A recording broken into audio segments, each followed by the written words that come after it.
무협 토크 주화인마 제 30경.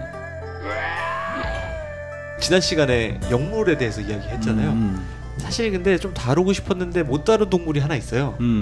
그게 바로 이제 신조협녀의 주요 등장인물 중에 한 명인 이막수가 데리고 다니는 표범.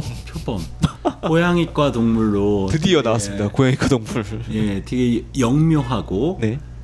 실제 존재하는 동물 중에 가장 우아한 자태를 갖고 있는 동물 같아요. 제가 보기에는. 우리가 표범 가죽 정도로 이렇게 많이 이해를 하는데 그리고 표범 스타일로 옷을 입고 다니는 사람들이 좀 있잖아요, 현대에도. 그쵸. 근데 이 표범이라는 동물이 갖고 있는 그 고양이과 동물 중에서도 갖고 있는 신비로움이 있어요. 이게 우리 지난 시간에 했었나요? 그 호랑이 얘기를 하면서 네. 그 파이야게 네, 리처드 맞아요. 파커. 일종의 그런 과라고 할 수가 있습니다. 네. 기본적으로 야수지만 맹수지만 그리고 동시에 이 야수성과 함께 어떤 무심함을 갖추고 있는 동물이 표범이죠. 네. 하지만 표범 또한 동물이기 때문에 자신의 자식이나 이런 어린 아이, 자신의 새끼에 대해서는 암표범이라면 그쵸. 당연히 젖을 물리고 모성 본능 같은 것들을 예. 가질 수밖에 없어요. 야수성과 모성을 동시에 갖추고 있는 게 고양이과 동물로서의 표범이라고 할 수가 있겠습니다. 마침 그 이막수의 표범이 그런 상황이었죠. 이 상황이 어떻게 됐냐면 이막수가 광양을 납치해가지고 양과 데리고 떠나지 않습니까? 그 장면에서 양과가 이 뒤를 졸졸 따라다니다가 제가 소설의 한 부분을 읽어보면 곧바로 나아가는데 이막수가 갑자기 앗 하며 걸음을 멈추었다. 두 마리의 표범 새끼들이 서로 놀고 있었다. 그녀는 한 발 다가서며 차버리려고 했다. 처음에는. 얼마나 귀여울까. 두 마리의 표범 새끼면 고양이들 크기거든요. 네네. 근데 순간 옆에 숲풀에서 와앙 하는 우렁찬 소리가 나더니 한 마리의 표범이 뛰쳐나온 거예요. 엄마 표범이네. 네, 엄마 표범이었던 거죠. 그래서 이제 이 새끼를 차버렸으니까 그치. 그 광경을 보고 이렇게 눈가락이 뒤집히지 않겠습니까? 당연하지. 네, 그래서 막 덤벼요. 그래서 이 양과도 합세해가지고 표범 위에 타고 막 이렇게 싸우는데 그런 무림 고수들이 표범 따위가 뭐 무섭겠어. 네.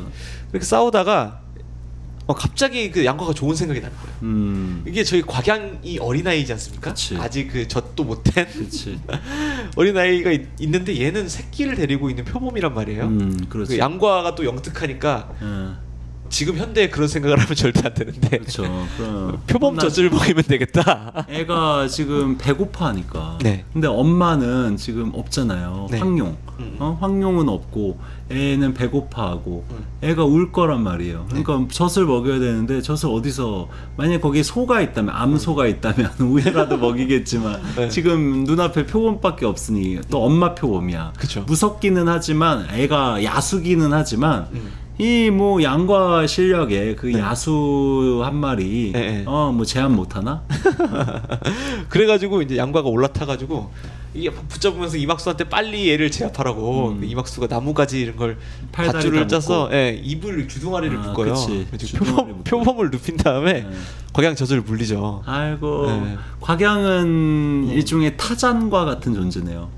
타잔처럼 표범의 치타의 이런 우유를 먹고 큰 거 아니겠습니까? 근데 그 표범의 입장도 좀 황당하겠죠. 그러니까 여기서 어떻게 표현하냐면 두려운 기색을 보였다라고. 당연히 두렵지.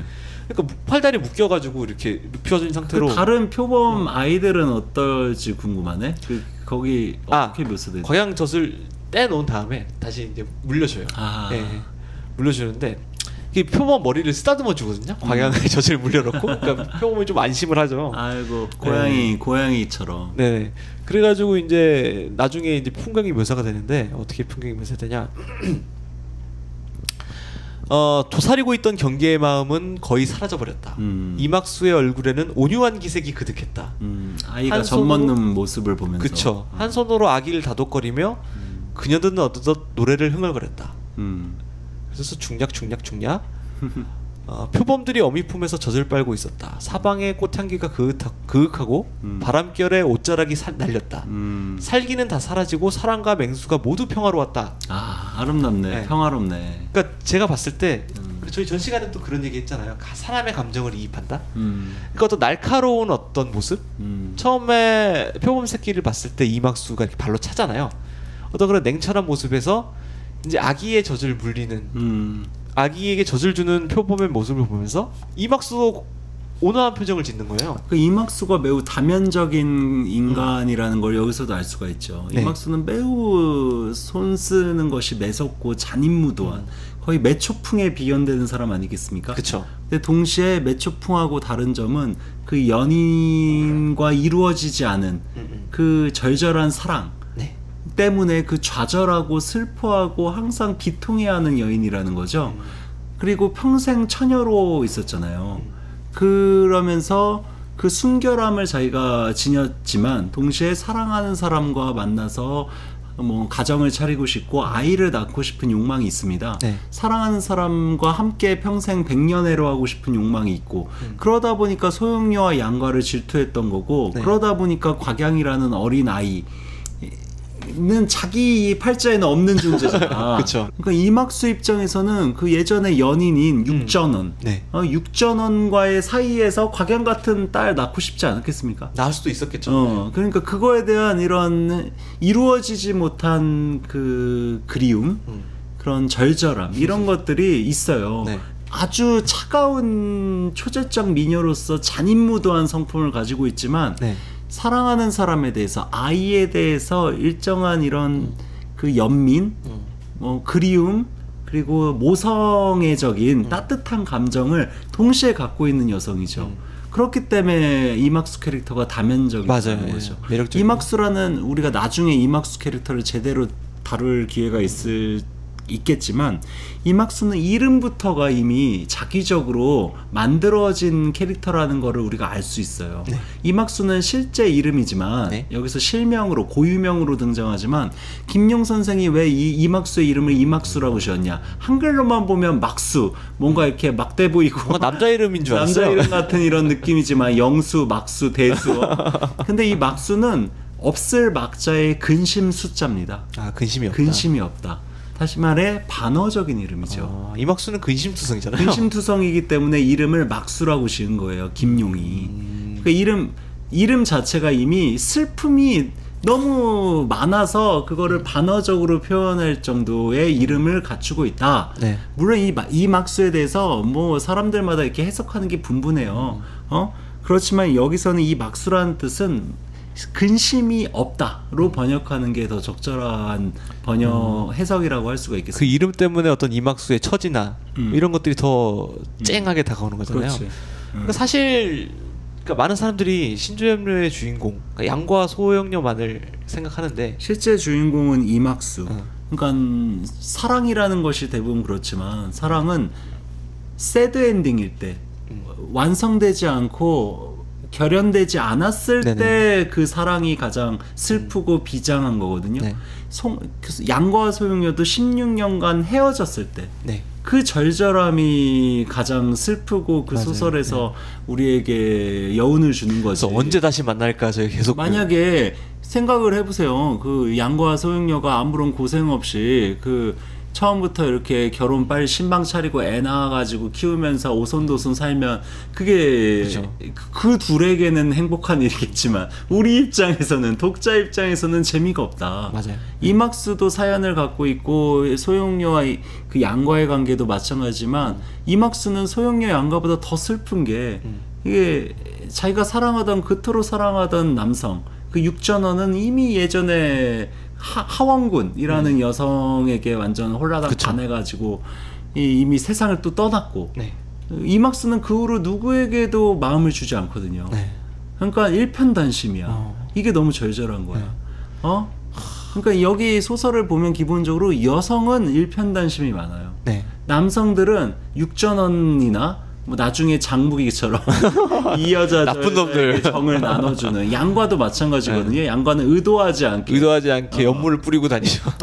기본적으로 이게 실제 우리가 살고 있는 세상이 꼭 그럴 거라고 생각하지는 않지만 네.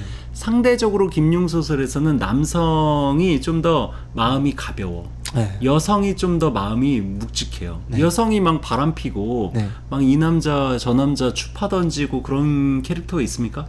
제가 기억하기로는 뭐 별로 거의 없거든요. 저도 그랬던 것 그런 같아요. 거 보면 이 여성의 절절함 이런 것들을 좀 더 강조하고 있다라는 거. 양과 같은 경우도 소용료에게 일편단심이기는 하지만 네. 그 이막수의 절절함과 양과의 절절함은 약간 좀 느낌이 다르죠. 그렇죠. 좀 더 뭔가 어른의 절절함. 이막수의 절절함이 좀 더 왜곡되고 병적인 사랑으로서의 절절함을 갖고 있죠. 네. 그래서 이막수가 항상 그 시를 읽고 다니잖아요. 뭐 유행가라 그래야 되나?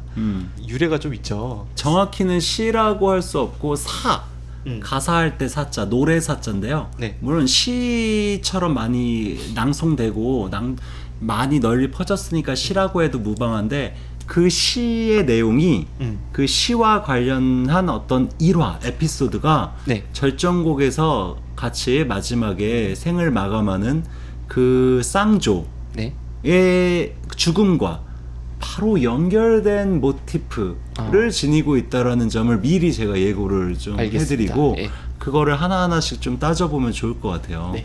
일단 이막수라는 캐릭터는 저희가 나중에 구체적으로 다루기로 하고 이막수는 쉽게 얘기해서 매우 엄청나게 이쁜데 성격은 진짜 더러운 네. 극혐, 최악의 캐릭터인데 하지만 완전히 미워할 수만 없는 그래서 최근에 신조염녀를 드라마로 그 중국에서 만든 작품이 있는데 거기서는 이막수를 소용료보다 훨씬 이쁜 배우를 캐스팅해가지고 논란이 제법 누가 일으켰는데요. 소용료고 누가 이막수인지 이막수도 이쁘긴 하지만 소용료보다 너무 이쁘니까 그래서 시청자들이 약간 좀 멘붕이었는데 이막수가 그 정도로 중요한 캐릭터고 매력적인 캐릭터이기는 한데 그 매력적인 캐릭터 아주 잔인무도한 캐릭터인데도 왜 짠하게 느껴지냐 그리고 영문 2부의 전체 주제에 해당하는 캐릭터이기도 한 게 이막수이거든요. 그쵸. 그 이막수 그 캐릭터를 가장 여실하게 잘 보여주는 것이 이막수가 항상 부르는 노래입니다. 그 노래는 원래 그 옛날 시를 가져와서 이제 얹혀서 부른 노래인데 그 시가 이 고려원판 말고 김영사판에는 원문은 없는데 번역문이 소개가 돼 있어요. 첫 번째 페이지에 안구사라는 작품으로 안구사 제목만 보면 무슨 뜻인지 이해가 안 되죠. 안구가 죽을 것 같은 안구사 이거 눈이 아플 것 같은 기러기 안자에 언덕 구자 그리고 노래 사자죠. 가사할 때 사자. 근데 그 언덕이라는 뜻은 그냥 언덕이 아니라 무덤이라는 뜻을 갖고 있어요. 무덤을 시적으로 기러기 무덤 그렇죠. 무덤을 시적으로 기러기 무덤을 시적으로 안구라고 표현을 한 겁니다. 기러기 무덤에 대해 부른 노래다라는 제목인데요. 누가 지은 작품이냐? 이막수가 지은 작품이 아니에요. 아 그래요? 예, 이막수의 창작 작품이 아니라 김용이 이 소설을 위해서 뭐 자기가 김용이 지은 작품도 아니고 원래 문학사에 있는 실존했던 작품입니다. 아 원래 있던 작품이군요. 네, 안구사라는 작품이 그래요. 김용 작품도 아니고 이막수 작품도 아니다. 이거를 먼저 아십시오. 대형님들 그게 이막수 작품이 아니랍니다. 그게 누구 작품이냐? 그 원호문이라는 사람의 작품입니다. 원호문. 원자는 원나라 원자에 좋아할 호자에 그 물어볼 문자라는 한자를 쓰고 있는 사람인데요. 원호문. 이게 송말 원초 때 사람이에요. 송나라 말기에서 원나라로 넘어가는 시기에. 그러니까 동시대 사람이란 얘기예요. 신조염녀 그 시대네요. 그 곽정과 거의 동시대 사람이고 신조염녀보다 조금 앞시대 사람이에요. 그러니까 이막수가 그 당시 시중에 유행하던 베스트셀러 노래를 자기가 따와서 부르는 거예요. 요즘으로 치면 막 이막수가 갑자기 치얼업 베이베 이러는 거죠. 신조염녀라는 그 소설 안에서는 이게 이막수를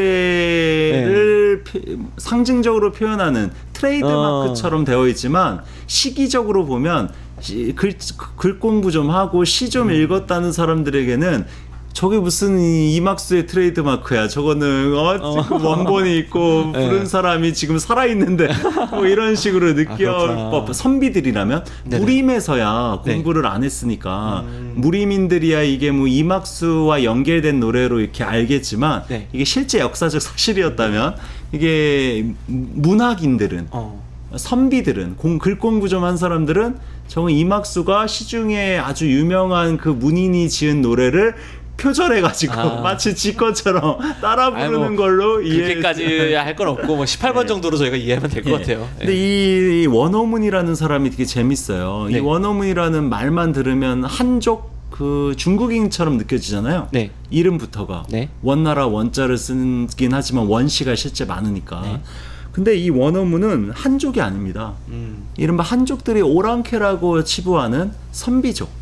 선비족, 삼국지에서 제가 많이 토벌했던 기억이 있어요. 선비족이에요. 그것도 그냥 선비족이 아니라 그 선비족이 세운 나라가 북위거든요. 위진 남북조 시대에 그 북이라는 나라, 그 선비족의 그 황제, 왕이라고 할 수 있는 태무제인 탁발도라는 사람의 아들이 바로 그 원어문이에요. 한마디로 왕족이라는 왕족이야. 오랑캐 왕족이야. 그러니까 원래 자기 이름은 그 뭐 태무진 같이 그 나라 말로 어떤 이름을 갖고 있었겠지. 근데 이 북위라는 그 나라에 그 효문제라는 임금이 있습니다. 그 효문제를 따라서 낙양까지 와가지고 낙양까지 와서 그 효문제가 한화 정책을 시행해요. 그러니까 이민족들도 우리가 이민족이지만 한족화 해서 우리 글공부도 하고 옛날 그 경서들도 있고 선비처럼 이렇게 의관도 정제하고 일종의 자발적인 한족화를 시행하죠. 청나라도 왜 그랬잖아요. 청나라 같은 경우 그래도 변발도 하고 약간 다르기는 하죠. 자기 나라 것도 지키면서 동시에 한족의 뭐 주작이나 뭐 이런 이건 일정하게 받아들였죠. 근데 이제 이 효문제 같은 경우는 완전히 한화 정책을 통해서 성까지 성까지 바꾸게끔 많이 장려를 했다라는 거예요. 가령 우리로 따지자면 우리가 뭐 영어 이름 짓는 거랑 비슷하겠네요. 그렇죠. 갑자기 어느 날 나라에서 다 영어 성으로 바꾸세요. 뭐 이러는. 이게 창씨개명이랑 달라. 강제로 우리한테 바꾸기 싫은데 억지로 바꾸라고 우리한테 강요하는 게 아니라. 가령 그 일제강점기로 우리가 비유를 하자면 일본 애들이 조선을 식민지로 삼은 다음에 자기네 나라 성을 조선성으로 막 뒤바뀌기 거죠. 먼저 바꾸는 거. 조선화 시킬 필요가 있다. 우리 일본 오랑캐들 조선화 시키는 정책을 시행해서 일본어 버리고 한글을 쓰자. 우리 성을 버리고 한 글자로 성을 조선처럼 이씨 김씨를 우리 성으로 삼자. 가령 이런 거예요. 반대의 경우는 거야. 왜냐하면 한족보다 이민족들이 군사적으로 경제적으로 힘이 더 세거든요. 근데 문화적으로는 군사적으로 열등한 한족보다 자신들이 약하다고 생각하는 거야. 그러니까 우리가 군사력에 있어서는 세지만 문화적으로는 쟤네가 더 우위에 있으니 쟤네 좋은 것을 우리가 받아들이자. 이게 이민족도 이런 품격이 있다는 겁니다. 제 말은. 청나라도 그렇고 옛날에 원나라도 그랬고 옛날에 당나라도 일종의 선비족이 세운 나라거든요. 그래요? 그러니까 당나라도 완전한 한족 왕국이라고 할 수는 없어요. 왕조라고는. 그렇기 때문에 당나라나 원나라나 청나라나 이런 이민족들이 세운 나라들은 기본적으로 좀 오픈돼 있고 유연하고 외부에 개방적인 성향이 있어요. 생각에 그게 약간 컴플렉스 때문인 것 같기도 해요. 뭔가의 컴플렉스? 그래도 뭐 한족이 세운 나라들은 좀 배타적이고 폐쇄적이었으니까 그것보다는 좀 대비가 된다. 아무튼 그 원어문. 이 원어문이라는 사람이 그래서 성을 원으로 고치고 문학 활동을 활발하게 해요. 과거 시험도 보고. 그러다가 이 사람이 1205년에 병주라는 지역이 있어요. 예전에 두보로도 유명한 그 병주라는 지역으로 과거를 보러 가다가 길에서 우연히 기러기 잡는 사람을 만나요. 옛날에 이런 식으로 시나 글을 많이 썼거든요. 길 가다가 우연히 만난 민초나 뭐 어떤 이런 생활상의 에피소드를 기록한 다음에 그거에 관련한 자기의 감회나 감정들을 실어서 시도 짓고 이런 게 문집에 매우 많습니다. 이런 똑같은 거야. 한족들이 하는 이런 문학 행태를 똑같이 이 원어문도 따라서 반복한 거죠. 그때 기러기 잡는 사람이 이렇게 원어문에게 이야기를 하는 거예요. 자, 한번 읽어볼게요. 내가 기러기 한 쌍을 잡았는데 한 마리는 죽었고 또 한 마리는 그물을 피해 요행히 도망을 쳤습니다. 그런데 그 살아남은 도망간 기러기가 도무지 멀리 혼자 도망가지를 않고 그 죽은 기러기 주변을 배회하며 슬피 울다가 결국 땅에 자진해서 머리를 찍고 자살을 했습니다. 자진했습니다. 라는 얘기를 원어문에게 해줘요. 그 기러기 잡는 그 사냥꾼이. 네. 원어문이 그걸 듣고 너무 슬픈 거야. 좀 감동받은 거야. 네. 그래가지고 원어문이 그 기러기 사냥꾼에게 그 죽은 한 쌍의 기러기를 네. 돈 주고 삽니다. 네. 왜냐하면 그 기러기 잡아 먹을 거 아니에요. 그러니까 그거를 돈 주고 사서 그 물가에 그 네. 근처 아주 경치 좋은 물가에 묻어줘요. 묻어주고 네. 흙으로 이제 그 돌로 이렇게 쌓아줍니다. 그래서 네. 무덤을 만들어줘. 그 무덤이 안구입니다. 안구. 기러기의 무덤. 네. 그래서 그 안구라는 기러기의 무덤을 만들어주고서 그 자기가 느낀 감회를 한 편의 노래로 시로 읊습니다. 네. 그걸 문집에 집어넣거든요. 그 시가 바로 신조협녀에서 수도 없이 등장하는 이막수가 부르는 그 노래입니다. 네. 그래서 그 시를 한번 읽어보고 저희가 이야기를 나눠도 좋을 네. 것 같아요. 제가 한번 읽어보겠습니다. 김영사판 기준.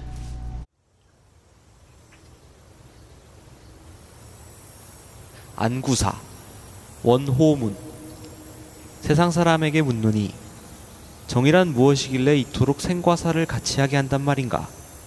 하늘과 땅을 가로지르는 저 새야, 지친 날개 위로 추위와 더위를 몇 번이나 겪었느냐. 만남의 기쁨과 이별의 고통 속에 헤매는 어리석은 여인이 있었네. 이미여 대답해 주소서. 아득한 만리, 구름이 겹치고 온 산에 저녁눈 내릴 때 외로운 그림자 누굴 찾아 날아갈꼬.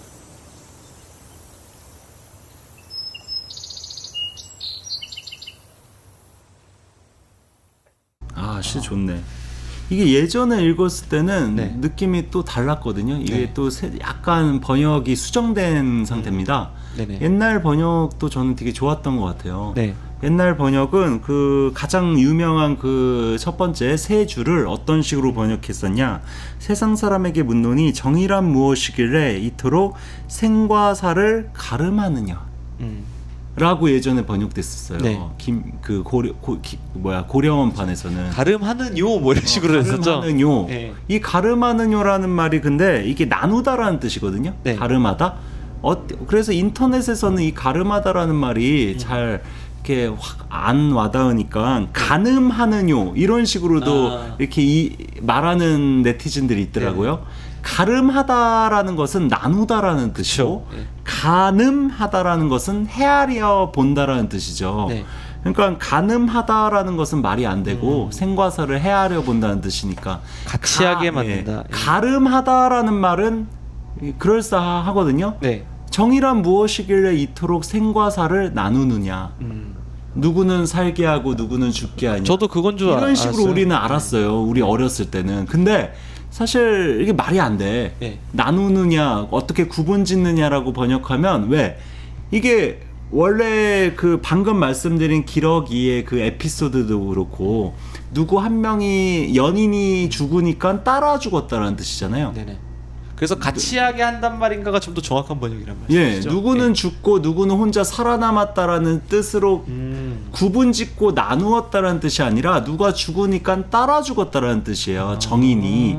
그렇기 때문에 이게 같이 하게 한다는 말인가라는 게 더 정확한 번역이긴 한데 네네. 이것도 완전히 정확하진 않아요. 왜냐하면 원문을 보시면 세상 사람에게 묻노니 이거는 문세간. 네. 원문이 문세간이에요. 네네. 물을 문자에 세상 세자에 인간 세계의 간자. 네.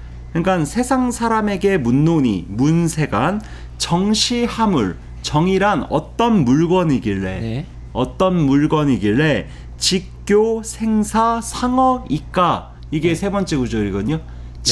직은 고들직자. 네, 직접 뭐 직접 네. 줄곧 그야말로 네. 정말로 이런 강조 부사라고 할 수가 있습니다. 교자는 가르칠 교자랑 한자가 같은데 네. 이거는 사역동사입니다. 뭐뭐로 하여금 뭐뭐하게 하다. 뭐 갑자기 영어 시간이 된 것 같은. 생사는 생과 죽음. 네. 그 다음에 구절이 중요해요.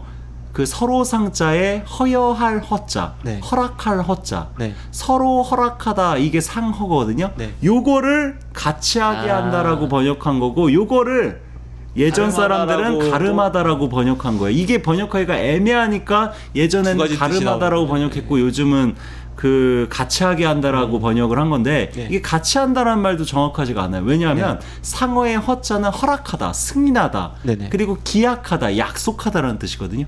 여기서는 기약하다, 약속하다라는 의미로 사용됐습니다. 그러니까 서로 같이 죽기로 함께 약속한다. 그러니까 너가 죽으면 나도 죽을 수밖에 없는 거야. 우리는 그거를 기약한 사이이기 때문에. 그러니까 도원의 결의 같은. 단순히 뭐 생과 사를 같이 한다라는 어감은 좀 약해요, 오히려. 누가 살아있으면 나도 살아있는 거고 너가 죽으면 나도 살아있기로 우리는 기약된 서로 허여한 사이라는 거죠. 서로 허여하다, 허락했다. 그거를 굳게 다짐하고 생과 사를 걸었다, 함께하기로 걸었다 라는 좀 강한 뉘앙스가 포함된 게 상허의 허자입니다. 그래서 이거를 우리가 이해한 채로 이 작품을 보게 되면 이렇게 번역하면 좋을 것 같아요. 세상 사람에게 묻노니 정의란 무엇이길래 이토록 삶과 죽음을 서로 기약하게 하느냐. 너가 삶과 죽음을 목숨을 걸게끔 하느냐. 정의란 무엇이길래. 이게 훨씬 더 이렇게 어감이 살 것 같고. 그래서 이 시와 연결시켰을 때 이 이막수의 이 정의란 무엇이길래라는 이 노래에도 그 기러기 원어문이 목도했던 그 기러기 한 쌍의 동반자살. 동반자살은 아니죠. 한 마리가 죽으니까 한 마리가 따라 죽은 거지. 그 사건을 우리가 더 좀 풍요롭게 이해할 수가 있고 이막수는 사실 마지막에 절정곡에서 죽을 때도 이 노래를 부르면서 불 속에 뛰어들잖아요.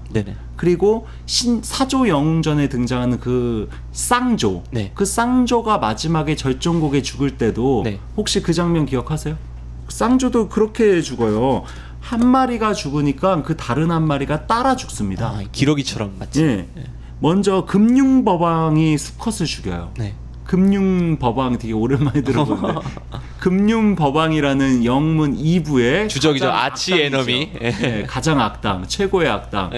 그 금융법왕과 그 뭐 무슨 주백통 뭐 1등 대사 등등 그 일부의 주인공들이 금융배방 쪽, 금융법왕 쪽 편이랑 그 결전을 벌이는데 그때 수리가 도와주겠다고 쌍조가 도와주겠다고 금융법왕의 심기를 계속 건드려요. 근데 걔네가 쌍조가 참 이렇게 걔네가 웬만한 무리민들이야 이렇게 상대할 수 있지만 금융법왕이잖아. 그쵸. 금융법왕이 그 쌍조 따위에게 당하겠어요? 그쵸. 그러니까 수컷 한 마리가 금융법왕의 그 장풍을 맞고 죽어요. 죽어서 떨어져. 그 계곡 아래로. 그러니까 다른 암컷이 막 슬피 울면서 따라가가지고 같이 그 절정곡 아래로 떨어져요. 그래서 나중에 황룡이 아무리 불러도 안 나타나는 거야. 황룡이 불러서 쌍조가 나타나지 않았던 적이 한 번도 없거든요. 휘파람 불러서. 그 황룡이 걱정하는 거예요. 아까 그 수컷 죽은 게 퍼뜩 생각나고 수컷 다친 게. 그래서 그 암컷인 그 수리가 곽양도 이렇게 실어서 그 자기가 태워가지고 돌아오고 그 수컷 죽은 자기의 연인인 수컷 수리도 자기가 또 이렇게 실어가지고 또 다시 계곡 바깥으로 데리고 오고 그러거든요. 그리고서 자기도 자살해요. 그러니까 그 장면이 저는 옛날에 소설을 읽을 때는 김룡의 그냥 창안이라고 생각했어요. 김룡이 뭐 이게 정이라는 것이 사랑이라는 것이 주제고 거기에 동물들도 이 주제를 통관하는 이 동물들도 그렇게 같이 죽고 사람들도 그렇게 죽고 뭐 이러이러한 메타포로서 김룡이 자기적으로 인위적으로 그 쌍조의 죽음도 삽입한 것이라고 생각을 했는데 이제 와서 다시 보니까 이 쌍조의 죽음은 쌍조가 함께 죽게 된 그 사건은 미리 예정되어 있었던 것이다. 왜? 이 앙구사라는 작품을 김룡이 골라서 원어문의 이 작품을 골라서 이막수의 트레이드마크로 부여했을 때부터 이미 예정돼 있었던 거예요. 이 앙구사가 아까 말씀드린 것처럼 기러기 한 마리가 죽으니까 다른 기러기가 따라 죽었다라는 것에 슬퍼서 지은 작품 아닙니까? 그러니까 사조 영웅전에 쌍조가 등장하잖아. 네. 그 쌍조를 이 안구사라는 시를 아는 상태에서 쌍조라는 캐릭터를 만들어낸지 그 선우는 모르겠지만 네. 제가 상상하기로는 먼저 영문 일부를 이렇게 지었어요. 대충 이렇게 만든 다음에 쌍조도 등장하고 사조 영웅전에 사조니까 쌍조도 등장하고 근데 2부를 만들려고 하니까 2부에서 이 2부도 새 제목을 집어넣으면 좋겠는 거야. 사조 영웅전 같은 새 뭔가 연속선상에서 그래서 이 신조라는 캐릭터를 만들어낸 거죠. 신조 협녀라고 지었는데 그 신조 캐릭터랑 별도로 1부에 등장했던 쌍조 그 캐릭터도 2부에 계속 등장할 거란 말이야. 근데 2부에 그 쌍조를 어떻게 처리할 것이냐를 이 김용 선생이 고심하다가 그 어차피 2부는 이 1부의 주제가 협이라면 2부의 주제는 정이기 때문에 사랑과 관련한 이런 문학적 그 울림이 있는 이런 시들을 쭉 고른 거야. 찾아본 거야. 그 중에 원어문의 안구사를 보니까 기러기 한 마리가 죽으니까 따라 죽었다라는 작품이야. 시도 좋아. 정의란 무엇이기를 생사를 가름하느냐. 정의라는 그 단어, 키워드도 매우 중요하게 등장하고 이 시를 이막수에게 줘야겠다. 대신 여기에 이 시의 배경이 되는 기러기 한 쌍의 죽음을 1부에서 자기가 지었던 그 1부에 등장했던 쌍조의 죽음으로 이거를 연결시켜야겠다. 해서 절정곡에서 쌍조가 같이 따라 죽게끔 안배한 것이 아닌가. 여기까지 그 야부님의 어떤 되게 심도 있는 설득력 있는 추리였습니다. 근데 이게 딱딱 맞춰지는 거예요. 모두 나오기가 다. 안구사회라는 작품의 그 1화가 기본적으로 새가 따라 죽었다라는 설정이기 때문에. 그래서 이 작품이 기본적으로 새라는 것은 하나의 이런 상징이고 정감이 있는 이런 사물 아니겠습니까? 이 정감물로서의 기러기, 이 쌍조 그리고 안구사에 등장하는 그 실제 기러기 커플 등등을 통해서 김용이 이야기하고 싶었던 거는 이 새들과 같은 이런 절대적인 맹목 상대에 대한 목숨까지 바치는 어떤 사랑 그 사랑에 대해서 이야기를 하고 싶었던 거죠. 그 사랑의 그 불운한 커플, 불운한 그 여주인공이 이막수라면 그 사랑이 비록 쉽게 달성되지는 않았지만 수많은 우여곡절을 거치면서 결국 완성되고 해피엔딩으로 끝난 게 소용녀와 양과의 사랑이죠. 신조협녀는 시작 등장할 때부터 그 사랑 얘기로 시작하잖아요. 이막수의 복수 치정극으로 시작한단 말이죠. 그런 의미에서 이 사조삼복에 등장하는 쌍조라는 캐릭터는 저희가 예전에 읽었을 때 알던 것보다 매우 중요한 이런 상징물이다라는 생각이 듭니다. 영문 2부의 가장 중요한 주제와 연결되는 거예요. 왜냐? 신조협녀의 신조는 영문 신조협녀의 주제인 정과 아무 별로 관계가 없어요. 그냥 뭔가 강해. 신조협녀의 주제는 정, 사랑이라는 키워드인데 그 키워드는 신조와 상관 있는 게 아니라 일부의 쌍조와 연관된 키워드라는 거죠. 그런 점에서 이 사조영웅전의 사조영웅이 곽정 캐릭터와 상관없는 사조 검은 독수리 쏴주겠다는 게 곽정 캐릭터랑 별로 상관이 없잖아. 그것처럼 신조협녀의 신조협녀라는 제목은 그 주제인 정과 그 신조가 직접 연결되지는 않는 점에서 제목이 주제와 계속 미끄러지는 이게 의도적인 건지 뭔지 모르겠지만 뭔가 락강 뭐였죠? 누구였지? 기와 기표가 따로 노는 누구였지? 그게 이제 락강이고 들려지죠. 사족이고 아무튼 그래서 그 사조영웅전이랑 신조협녀랑 뭐 의천도령이나 뭐 제목이 뭐 좀 내용과 그렇게 어울리진 않는다. 뭐 그런 결론을 내리면서 적당한 제목을 좀 지어주셨으면 좋겠어요, 대리님께서. 사조영웅전하면 제 생각에는 뭐 곽정과 황영의 티네이지 러브 스토리 길게 산문적으로 뽑아도 재밌을 것 같기도 하고 그리고 또 옛날 중국 한문 소설의 그런 뉘앙스를 듬뿍 담아낸 제목들 아니겠습니까? 소제목들도 다 그래요. 이 김용 소설은 새로 이제 수정한 판본에서는 네. 다 모든 일종의 장외 소설식의 형식을 탈피하고 신조협력 같은 경우도 각각의 소제목마다 이렇게 4글자로 이렇게 네. 사자성어처럼 제목을 넣어줬거든요. 그러니까 신조협력이라는 제목은 되게 좋은 것 같아요. 네. 오히려 사조 영웅전이나 의천도령기 이것도 5글자가 전이라는 전으로 끝나고 기로 끝나잖아요. 이게 전통적인 이런 문학 장르 형식을 차용한 거거든요. 네. 그런 점에서는 신조협력만 문학 장르적 그 차용이 그 겉으로 드러나지 않죠. 네. 신조협여로 끝나잖아. 역시 뭔가 좀 파괴적인 느낌의. 근데 의천도령기는 기라는 기록이라는 뜻이고 네네. 사조영웅 전은 이야기라는 인간의 영웅의 일대기, 인간의 일대기를 기록한 것을 전이라 그러거든요. 네네. 근데 김영 선생은 신조협력을 스스로 이렇게 부르기도 했어요. 정서다. 마음 정자에 책 서자. 그러니까 장르적으로 이거는 애정 소설이란 뜻이에요. 네. 정서. 그러니까 정서라는 초코파이 정자 썼어요. 그러니까 정서예요, 일종의 장르적으로. 그렇다면 1부는 협서, 협에 대한 책이라고 네. 할 수 있다면 3부 의천도령기는 정과 사에 대해서 나누는 책이잖아요. 그러니까 올바를 정과 사악할 사자. 네. 그러니까 그거는 뭐라고 불러야 될까? 정사서? 색서? 색서도 좋다. 네, 아무튼 뭐 이런 재밌는 이야기도 계속 네. 나눠봤네요. 그래서 예. 그 오늘 이막수와 뭐 여러 가지 이막수가 읽고 다니는 시들에 대해서 이야기를 해봤는데요. 다음 시간부터 또 계속 신조협력을 중점적으로 다룰 예정입니다. 네. 저희가 그동안 신조협력에 좀 이렇게 소홀했던 것 같아서 신조협력가 워낙 재밌다 보니까 네. 또 다룰 내용도 너무 많고. 네. 그래서 저희도 좀 새 기분으로 다음 주 방송을 또 준비해 보도록 하겠습니다. 예.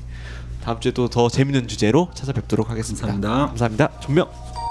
본 방송은 인문예술 공유지 물레단, 전산실의 청개구리, 그리고 북극곰 사운드 및 많은 동료 뮤지션들의 도움으로 제작되었습니다.